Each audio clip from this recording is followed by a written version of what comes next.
아파트 시장이 살짝 반등할 것 같은 오피스텔에는 악재예요. 점점 줄어드는 게 보이죠. 어느 정도 하락을 좀 멈춘 게 아닌가? 금리도 이제 좀 떨어지는 추세가 되고 있는 것 같습니다. 안녕하세요. 오피스텔 읽어주는 남자 사다리입니다. 오늘은 오피스텔 얘기는 아니고 아파트 반등장에 대해서 얘기를 해보려고 해요. 데드캣 바운스라고 아시나요? 죽은 고양이도 높은 데서 떨어뜨리면은 살짝 이렇게 튀어오르는 거를 데드캣 바운스라고 하는데, 보통 주식시장에서 많이 하는 얘기인데, 죽어가는 시장도 일시적으로 반등한다는 그런 뜻의 용어예요.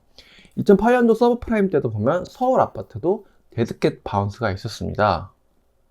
제가 이 말씀을 왜 드리냐면, 지금 일시적으로 아파트 시장이 살짝 반등할 것 같아서 드리는 말씀이에요.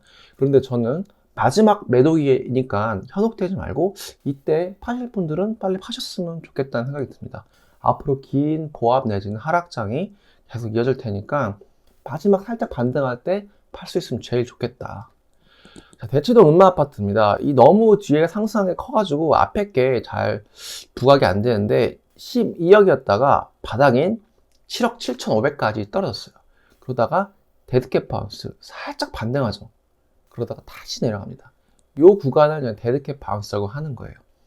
2008년도 때 서브프라임이 터지면서 분위기가 엄청 안 좋았어요, 아파트 시장이.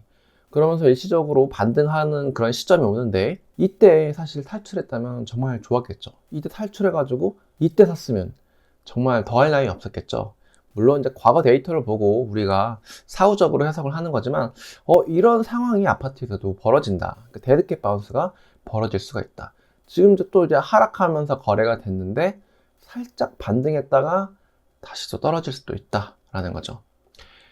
제가 어떤 근거를 가지고 데드캣 바운스가 올 거다라고 말씀을 드리냐면, 저는 아파트 실거래가 앱에서 제공하는 이 매물 증감을 굉장히 중요시하게 생각을 해요. 이 그래프를 보시면 여기 이제 날짜가 안 보이는데 이때가 한 5월 달쯤일 거예요. 파란색이 매매 물량입니다. 네이버 부동산에 올라온 매매 물량이에요. 점점 줄어드는 게 보이죠. 전세 매물은 쌓이고 월세도 쌓이고 있고, 이게 참 신기한 게 서울 아파트 거래량이 없다고 하는데 매물이 줄어든다는 거는 두 가지로 해석이 돼요.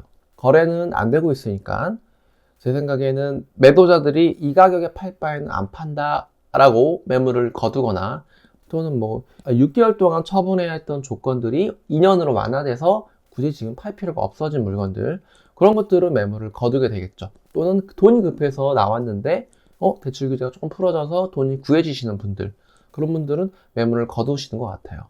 특히 15억 초과도 이제 대출이 풀렸잖아요. 근데 전세 월세는 계속 늘어나고 있어요. 그 말인즉슨 두 번째 해석은 매매를 포기하고 이 가격에 팔 바에는 전세 주고 말지, 이런 분들이 늘어난 게 아닌가 라고 생각을 해요. 이게 서울만 그런 게 아니라 좀 경기도도 그래프 기울기는 좀 다르지만 대체적으로 이 추세는 비슷하더라고요. 제가 네이버 부동산 매물을 중요시하는 이유는 거래량이 선행하는 지표이기 때문이에요. 그 다음으로 부산, 대구도 좀 보겠습니다. 부산, 대구도 좀 이어서 보겠습니다. 부산은 조금 내려갔어요. 근데 그게 최근에 내려가기 시작한 것이지 서울처럼 이렇게 꺾이는 분위기는 아닌 것 같아요. 대구는 많이 안 좋고요. 이제 조금 내려가긴 했는데 이것도 어떻게 정책 발표에 영향이 있는 건지 그거는 이제 지켜봐야 될 것 같아요. 이 그래프는 1단위로 조사를 합니다. 아파트 실거래가 앱에서 여러분들도 한번 보셨으면 좋겠습니다. 어쨌건 지방은 그렇게 데드캣 바운스가 그건 보이진 않는다. 대전도 조금 내려가긴 했지만 여전히 그렇게 눈에 띌 만한 건 아닌 것 같고, 세종이 좀 이 기울기가 매물 증감의 개수가 좀 완만해졌어요. 어느 정도 하락을 좀 멈춘 게 아닌가 이런 생각이 들고, 바닥이라서 실수요자들도 좀 매물을 살 때가 됐나 이런 생각이 들더라고요. 너무 많이 떨어지긴 했어요. 마이너스 40%가 허다하니까.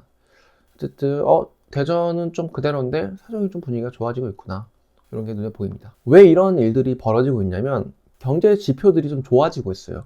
금리가 정말 너무 안 오르니까 진짜 경제 지표들이 안 좋았는데, 최근에 연준 위원들이 비둘기적 스탠스를 좀 취하게 됩니다. 그러면서 이거 한국 금융채 기준금리인데요. 5년물 보면은 11월 달 초부터 점점 하락하고 있어요. 줄어들고 있어요. 우리가 지금 금리가 올라가지고 아파트 시장이 수요가 좀 죽었다라고 설명을 드렸는데 다시 예전 금리로 좀 돌아온다면 또 괜찮지 않을까, 금리가 좀 내려가지 않을까 생각이 들고, 환율이요 1450원에 가까이 갔다가 지금 진짜 수직 낙하했습니다. 너무 높아요. 1300원도 사실 낮은 환율은 아니지만 CPI가 괜찮게 나왔잖아요. 좀 경제 지표들이 좋게 발표가 나니까, 그러니까 갑자기 환율도 수직 낙하하고 금리도 이게 좀 떨어지는 추세가 되고 있는 것 같습니다. 그래서 좀 아파트 시장이 약간 좀 반등하려는 그런 기미세가 보이지 않나 생각이 들어요. 자, 오피스텔도 대득값 바운스가 있었을까요? 이거는 강남역에 있는 DOB 플러스 오피스텔이에요. 2006년도부터 2008년도까지 엄청나게 오르다가 서브프라임이 오면서 아파트가 살짝 반등했던 때가 있었잖아요. 그때 DOB 플러스는 오히려 떨어집니다. 아파트가 떨어져야 오르는 게 오피고, 아파트가 다시 상승하면 그제서야 상승을 멈추는 게 오피스텔입니다. 투자의 대체제라고 설명하면 좀 쉽겠네요. 어찌됐건 잠깐 아파트가 오르는 그동안 잠깐 주춤한 때가 있지만, 결국에는 그 큰 추이는 마찬가지로 우상향하더라 랐던 거죠.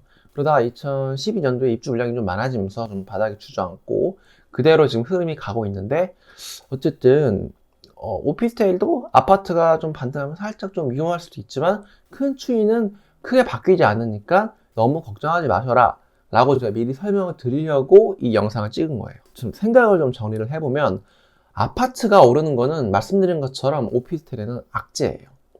하지만 이 아파트가 오르는 거는, 반등은 데드캣 바운스로 저는 보여집니다. 그래서 일시적인 반등으로 보이고, 결국에는 이 오피스텔이든 아파트든 대세적인 그 추세는 바꿀 수 없을 것이다.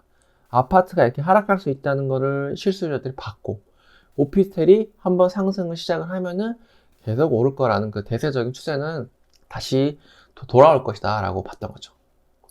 그래서 저는 아파트를 지금 팔고 싶습니다. 여기 목조가 빠졌는데 지금 아파트 팔고 싶은데, 제 아파트는 수도권보다는 지방에 있어서 팔릴까 잘 모르겠네요. 어쨌든 데드캣 바운스를 오히려 매도 찬스로 보셨으면 좋겠습니다. 오늘은 아파트 반등장에 대해서 살펴봤고요. 아파트가 하락해도 투자처는 있다. 바로 원룸 오피스텔. 오늘 내용이 유익하셨다면 구독, 좋아요, 알림 설정 부탁드립니다. 감사합니다. 제 실거주 아파트까지 거의 다 팔았어요. 아파트 투자는 더 이상 하고 있지는 않아요. 앞으로 오를 자산을 사야죠. 서울 원룸 오피스텔. 안 오르지 않냐고요? 아니에요. 2배가 올랐던 때가 있었어요. 지금이 그때랑 똑같아요. 10년간의 하락을 멈추고 이제 막 반등하기 시작했어요. 오피스텔 투자 바이블 35살 35채로 인생을 바꾸다 저자 사다리TV입니다. 오피스텔이 왜 오르는지 궁금하시죠?